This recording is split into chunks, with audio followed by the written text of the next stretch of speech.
¿Qué tal, respetadas y respetados televidentes de Telecaribe? Soy Toño Sánchez Jr. Aquí se inicia otro programa de Semblanzas. Tengo el gusto de presentarles hoy al rector de la Universidad de Córdoba, Jairo Torres Oviedo, quien se ha personado, y yo creo que desde que yo ejerzo el periodismo, por primera vez estoy viendo cómo la academia sí puede ser ese brazo que se extiende a toda una comunidad, a todo un país, y más que todo por lo que estamos viviendo ahora mismo. Rector, mil gracias por haber aceptado esta invitación. Yo sé que el tiempo ahora mismo apremia y de verdad muy agradecido de que nos regale estos minutos. Gracias a ti, Toño, por esta invitación, pues, y compartir con la ciudadanía y poder hablar de todos estos temas. Bueno, ya habilitaron el laboratorio de la Universidad de Córdoba para las pruebas de coronavirus.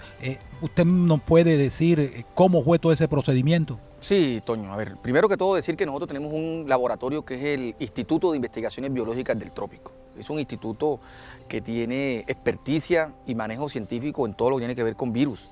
El Zika, el chikungunya, la malaria, coronavirus. Es decir, ha sido nuestra línea de investigación durante muchos años. Es un instituto que tiene convenios directos con el Departamento de Salud Pública de Estados Unidos, con el MIT, con el cual hacemos trabajo permanente. Investigadores nuestros van allá, investigadores de allá vienen acá. Hemos tenido una relación muy estrecha con el Instituto Nacional de Salud Pública, así que eso es uno de nuestros fuertes, un laboratorio dirigido por el doctor Salim Matar Velilla, que es una autoridad científica nacional e internacional en esta materia de microbiología y de virus. Y por supuesto, frente a una coyuntura y frente a una crisis como la que está pasando el país y la región Caribe, pues colocamos al servicio de la sociedad nuestro laboratorio de investigaciones biológicas del trópico. Logramos ya firmar el convenio con la doctora Marta Ospina, que es la directora del Instituto Nacional de Salud Pública, y por parte de la universidad ya el convenio queda muy claramente definido, aunar esfuerzos para que el Instituto Nacional de Salud Pública y el Instituto de Investigaciones Biológicas del Trópico de la Universidad de Córdoba puedan practicar la prueba a el COVID-19. Es decir, hemos puesto toda la capacidad instalada de la universidad al servicio de la sociedad. Y no lo hacemos porque está la coyuntura. Una de las apuestas nuestras ha sido poner la universidad al servicio de la sociedad. Y este momento nos los exige y estamos respondiendo con lo que tenemos. ¿Qué protocolos hay para las pruebas del coronavirus, por ejemplo? A ver, eso es todo un procedimiento, Toño. Nosotros tenemos todo el equipamiento. Los protocolos para esta prueba las maneja el Instituto Nacional de Salud Pública. Por eso nos pidieron un grupo de investigadores. Nosotros enviamos una de nuestras investigadoras, una estudiante nuestra de doctorado en microbiología, que es un doctorado que tiene la Universidad de Córdoba, precisamente en el IBT, en Verástegui. Ella hoy está capacitándose en el instituto, regresa en las horas de la tarde. Y lo que se busca, de acuerdo a lo que he hablado con la directora del Instituto Nacional de Salud Pública, es que podamos manejar los mismos protocolos y los mismos estándares en la aplicación de las pruebas. Y lo que tiene que ver con la confidencialidad en el manejo de la información, los datos, etc. Así que esta persona se está capacitando, hoy está de regreso acá y ella compartirá todos esos protocolos con el conjunto de investigadores que la van a estar acompañando en el laboratorio. Así que, digamos, esos son los protocolos que hay que aplicar. Obviamente esos reactivos tienen que ver, pues son pruebas que se toman directamente, son pruebas que se someten a toda una revisión científica y, como te decía, todo ese equipamiento lo tiene la universidad. Obviamente las condiciones de aislamiento, las condiciones de bioseguridad, todas las condiciones y los estándares que un laboratorio de esto requiere para que la prueba no se invalide, para que la prueba pueda tener, digamos, lo que uno llama toda la garantía en el proceso. Así que estamos ya prestos a esta situación. Y en los próximos días esperamos, pues, que el departamento de Córdoba tenga ya su propio laboratorio y la ciudadanía tenga la tranquilidad que en nuestro territorio existe una institución que puede hacer esas pruebas. Rector, permítame, o sea, ¿puede acercarse cualquier ciudadano o cómo es el procedimiento allí? O sea, una persona está temerosa, dice, mire, yo vengo tosiendo, quiero hacerme la prueba, o tiene que ser revisada previamente por unos profesionales y esos profesionales sí son los que envían a la persona? Claro, muy buena pregunta, Toño. Esta prueba no es una prueba que se va a aplicar de manera masiva, ¿no? Tiene que la persona tener un cuadro clínico donde el médico que lo está atendiendo considera que hay que aplicarle la prueba para reafirmar el diagnóstico. Es decir, si una persona presenta un cuadro de tos, de malestar, toda la sintomatología, el médico tiene que descartar. Y lo único que descarta si es positivo o es negativo en cuanto a este virus es aplicando la prueba. Es allí donde se remite. Pero no va a ser una prueba aplicada de manera indiscriminada. Eso tengo que dejarlo claro. Son las personas que tienen un padecimiento, que están bajo acompañamiento médico, bajo control médico y que el médico considera a través de su entidad prestadora de salud, esta prueba hay que aplicarla porque efectivamente el diagnóstico nos arroja, pero tenemos que confirmarlo. Entonces, así que se aplica la prueba, no es una prueba que es que la gente va a hacer cola y entonces venga uno a uno, no, de eso no se trata. Correcto. Este departamento de microbiología de la Universidad de Córdoba indexó información de investigaciones sobre el coronavirus hace algunos años. Sí, nosotros desde el instituto, con todo el equipo de científicos, nosotros ahí tenemos, Toño, para ubicarlo. El Instituto de Investigaciones Biológicas del Trópico está adscrito a la Facultad de Medicina Veterinaria y Zootecnia. Esa facultad tiene un programa, que es el programa de Medicina Veterinaria y Zootecnia y el programa de Acuicultura. Pero además tiene la maestría en microbiología y tiene el doctorado en microbiología. Es decir, esa facultad tiene una maestría, un doctorado, un instituto y 2 programas. Tiene la facultad. Y el instituto lo que se ha encargado durante más de 20 años es investigar sobre virus, sobre enfermedades tropicales, sobre enfermedades zoonóticas que se transmiten a los humanos. Eso es lo que nos ha permitido ser fuerte en el tema de chikungunya, en el tema de Zika, en el tema de malaria. Por eso nos buscan a nivel internacional y por eso el mismo Instituto Nacional de Salud Pública sabe lo que hay aquí. Eso lo hace la Universidad de Córdoba. Tenemos una revista indexada, que es una revista top de impacto internacional, donde publican, digamos, la élite científica en esas áreas. Este tema del virus, del COVID-19, pues hacía parte de esa línea de investigación. Y hace año y medio, 2 años, pues la universidad hizo algunas publicaciones con relación al COVID-19, en cabeza del doctor Salim Matarbelli, que es el quien dirige el laboratorio, que es el que dirige el equipo científico. Y ya nos habíamos anunciado. Inclusive, yo tengo que decirles esto, cuando el brote de virus apareció en China, el doctor Salim ya aquí había puesto las alertas. Dijo, esto viene acá. Por eso la universidad fue de las primeras instituciones en Colombia que diseñó todo un protocolo para prevenir. Por eso las medidas que tomamos de suspender la presencialidad, de mandar el personal administrativo a las casas. Entonces, la universidad se preparó. ¿Por qué? Porque teníamos un acompañamiento científico. Y el doctor Salim lo había venido diciendo, esto va a suceder.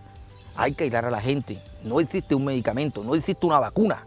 Y la única manera de ganarle tiempo a que aparezca una vacuna es el aislamiento, que es lo que va a permitir la curva ascendente que tiene el virus.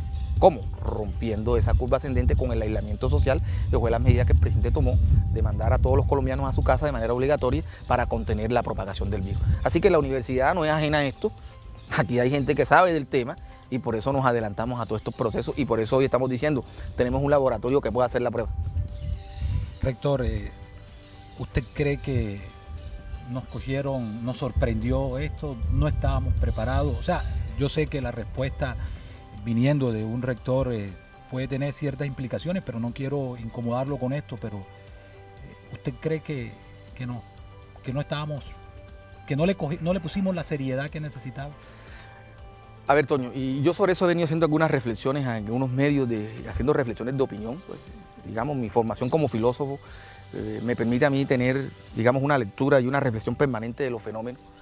Yo diría que lo que hoy se desnuda frente a esta crisis de este virus es una profunda fragilidad humana, representada en sus instituciones, a nivel global, que se han centrado más en otros intereses que en la condición de la especie y de la condición humana. Por ejemplo, el sistema de salud, que ha demostrado frente a esta crisis que el sistema de salud privilegió el lucro y la ganancia que a los seres humanos. ¿Sí? O sea, queda demostrado. Un sistema de salud que no, hoy, frente a una contingencia de esto, no tendría la capacidad para poder responder. Un sistema financiero que se centró en empobrecer a gran parte de la sociedad con unas tasas de interés altísimas. ¿Sí? O sea, los privilegios de unos pocos en detrimento de las grandes mayorías. Un sistema financiero internacional representado en el Banco Mundial y el Fondo Monetario Internacional, con préstamos y créditos onerosos a los estados, que los empobreció, pero que les sometió su autonomía y su autodeterminación.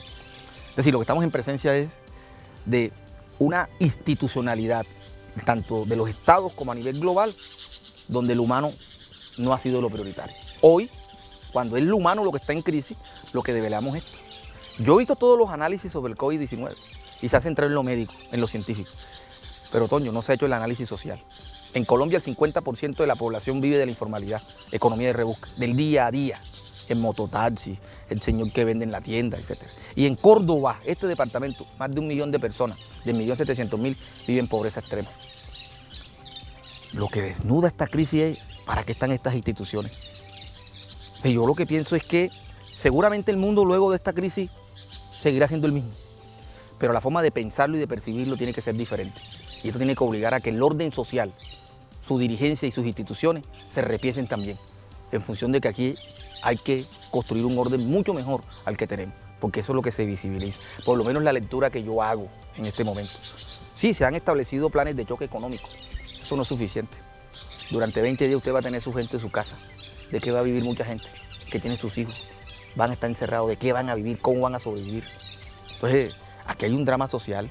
Si eso lo están viviendo los países de Europa, que han construido un estado de bienestar que no hemos construido nosotros. Mire la crisis que hay en Italia, mire la crisis que hay en España. Claro, un estado de bienestar que puede solventar eso, pero nosotros no hemos construido un estado de bienestar. Por eso la fragilidad de esta sociedad y la fragilidad como vive la gente.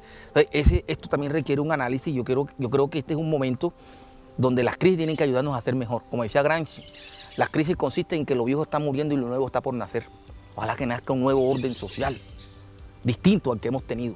Un orden social sensible, humano, incluyente, equitativo. Yo creo que es posible. Porque es que ahora en esta crisis es que vienen a develarse y a emerger la solidaridad, la fraternidad y la ayuda mutua. Valores cohesionantes. Sabemos que sin esos valores ninguna sociedad puede sobrevivir.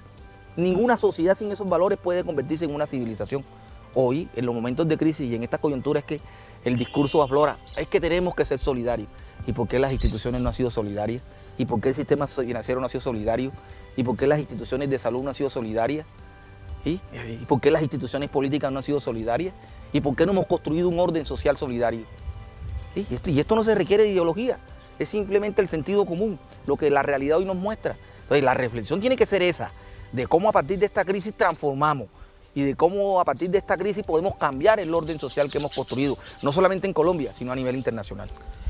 Totalmente de acuerdo con usted. Yo creo que esto nos ha llevado a que somos humanos, somos mortales y que nos tiene que importar el otro. Y esos elementos cohesionantes de los que usted habla, de verdad que cuánta falta nos han hecho. Y vamos a seguir hablando de esto después de esta corta pausa comercial. Ya regresamos. La Cámara de Comercio de Montería lo invita a conquistar nuevos mercados y a hallar clientes potenciales. Renueve su registro mercantil, turístico, entidades sin ánimo de lucro y proponentes. Evite sanciones. Ser Legal paga. Mayores informes, calle 28, número 461, PBX 781-9292, www.ccmonteria.org.co. Cámara de Comercio de Montería para Córdoba. Apoyamos la cultura empresarial de la región. Continuamos en Semblanzas, aquí con nuestro invitado, el rector de la Universidad de Córdoba, Jairo Torres. Volvamos a ese tema de esos elementos que deben cohesionar una sociedad y que a veces uno viene y dice, ¿por qué tenemos que esperar que nos pasen ciertas cosas para saber que somos humanos? ¿Por qué hemos perdido esa humanidad? O sea, y también creo que una vez lo hablamos, rector, cuando en una entrevista, y es el humanismo se ha perdido también en muchas de las facultades de educación. Sí, Toño, a ver, la crisis del humano tiene, digamos, muchas formas de interpretarse, pero podemos buscar referentes históricos que a mí siempre me llaman la atención y los coloco. Recuerde usted que en el año 1989 se desintegra la Unión Soviética, se cae el muro de Berlín, y comienza a proliferar toda una literatura y toda una reflexión alrededor del nuevo orden que se constituye a partir de allí. Algunos hablan de un mundo unipolar, hablan de un mundo homogéneo. Y recuerdo el texto de Francis Fukuyama, El fin de la historia y el último hombre, donde Fukuyama decía, la humanidad ha llegado a su último estadio de evolución, el capitalismo. Es el modelo más perfecto, decía Fukuyama, un absoluto.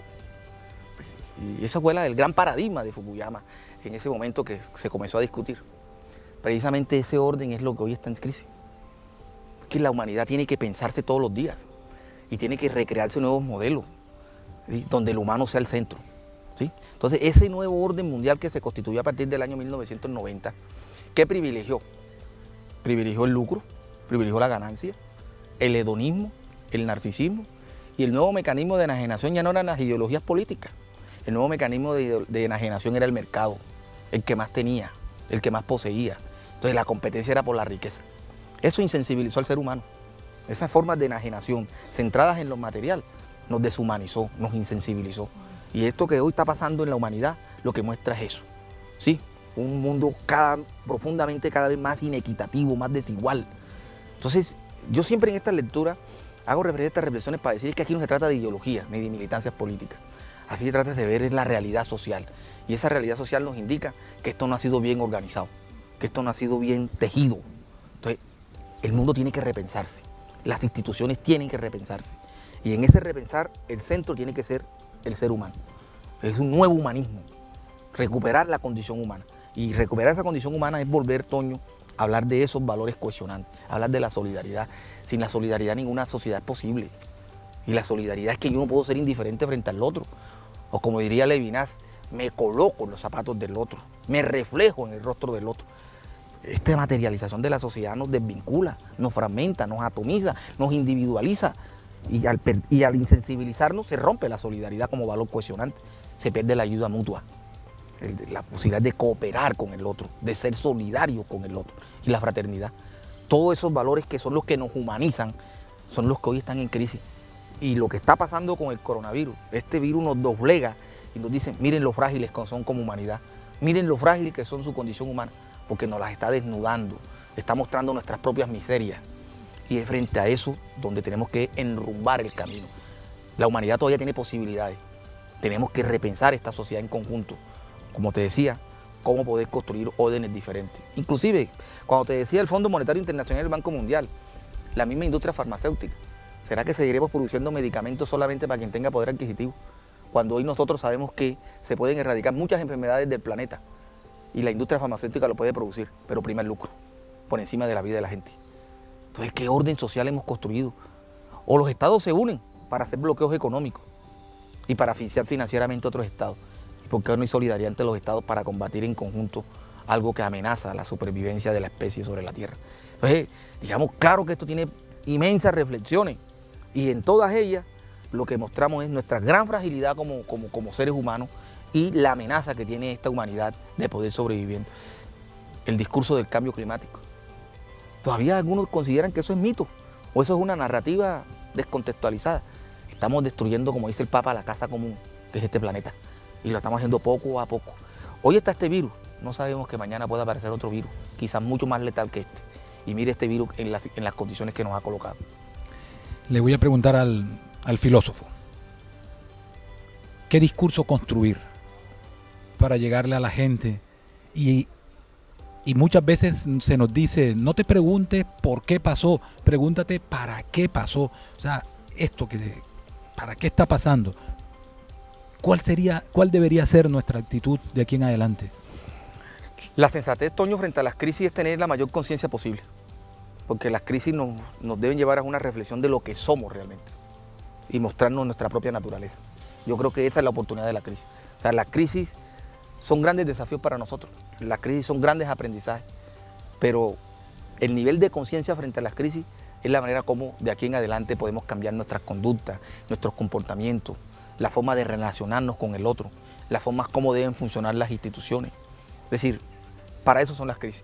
Si estas crisis no generan ese efecto, significan que la crisis fue superior a nuestra propia capacidad reflexiva, a nuestra propia capacidad de conciencia. Yo todavía aludo a eso. Por eso a mí me gusta una expresión que la hace Kant, que me llama profundamente la atención, cuando Kant dice, hasta en el más oscuro criminal existe un sentido de lo bueno. Esa frase lo que está diciendo, la insociable sociabilidad humana. Somos seres insociables, pero necesitamos vivir en sociedad, porque es la sociedad la que puede darnos protección a nuestra fragilidad. Yo sé que vivir en sociedad es lo más vulnerable.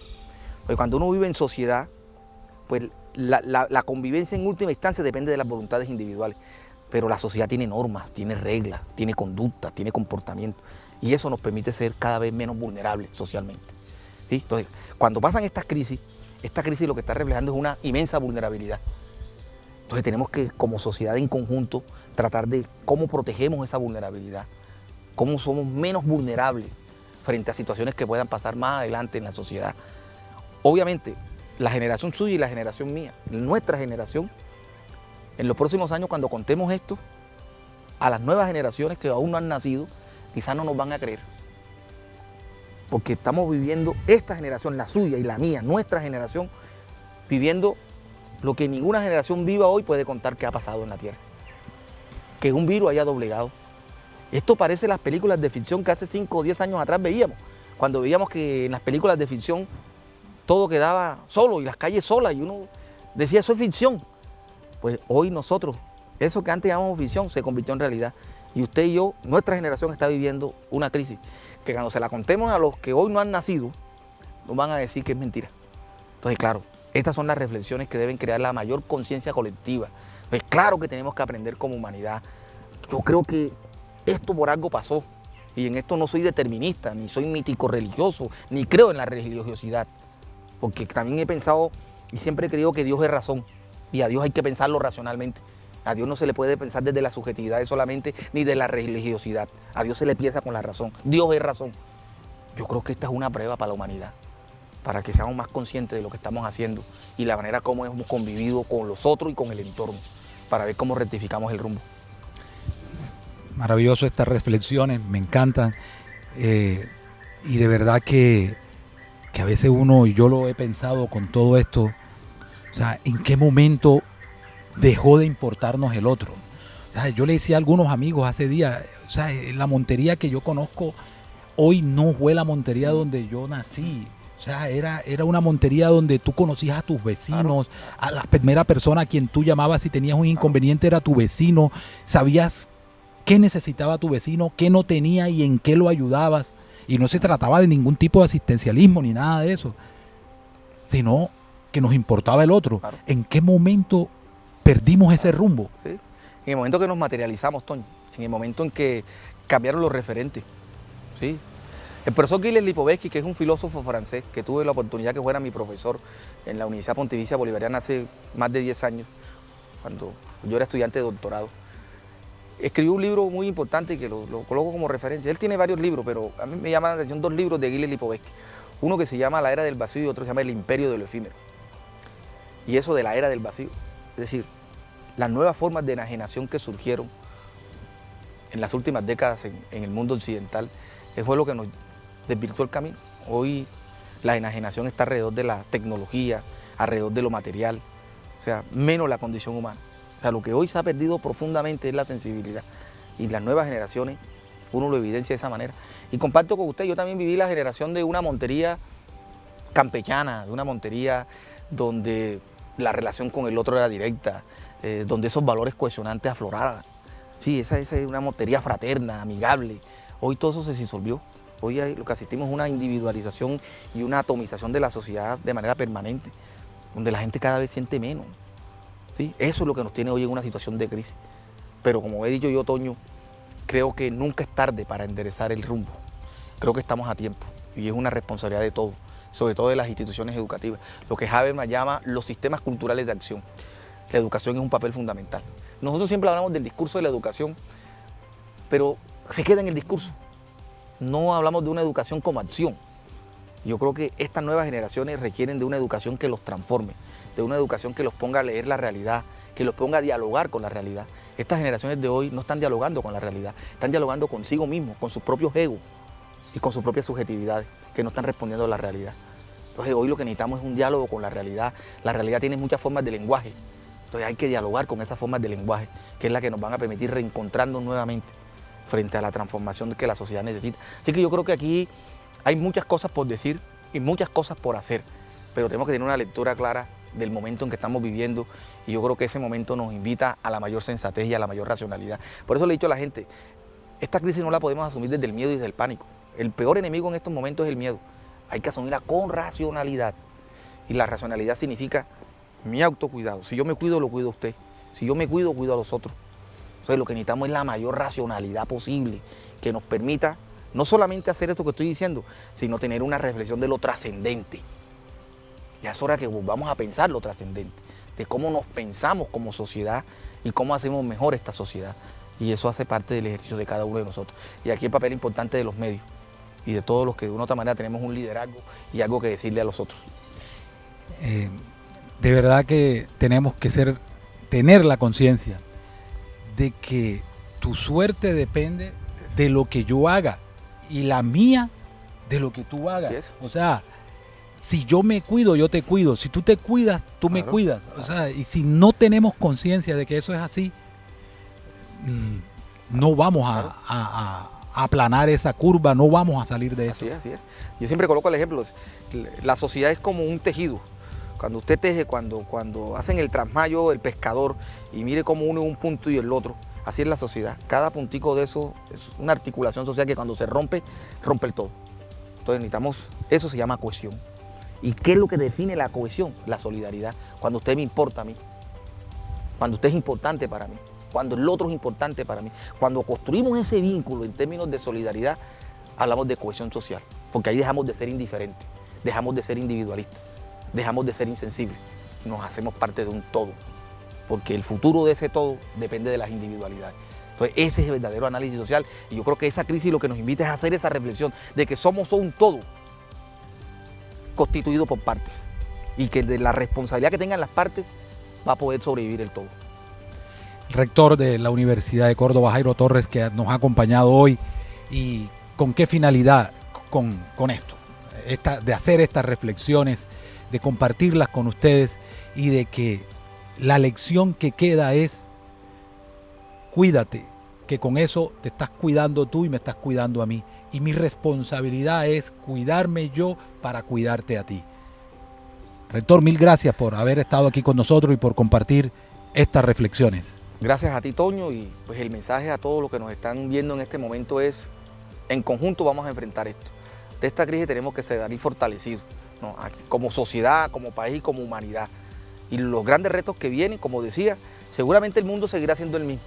¿Sí? El planeta seguirá siendo el mismo, seguiremos viendo las mismas cosas, pero estoy seguro que la percepción y la reflexión sobre las cosas será diferente. Y es esa reflexión y esa percepción la que tiene que llevarnos a transformarnos y a transformar a los otros. Mil gracias por haber estado con nosotros.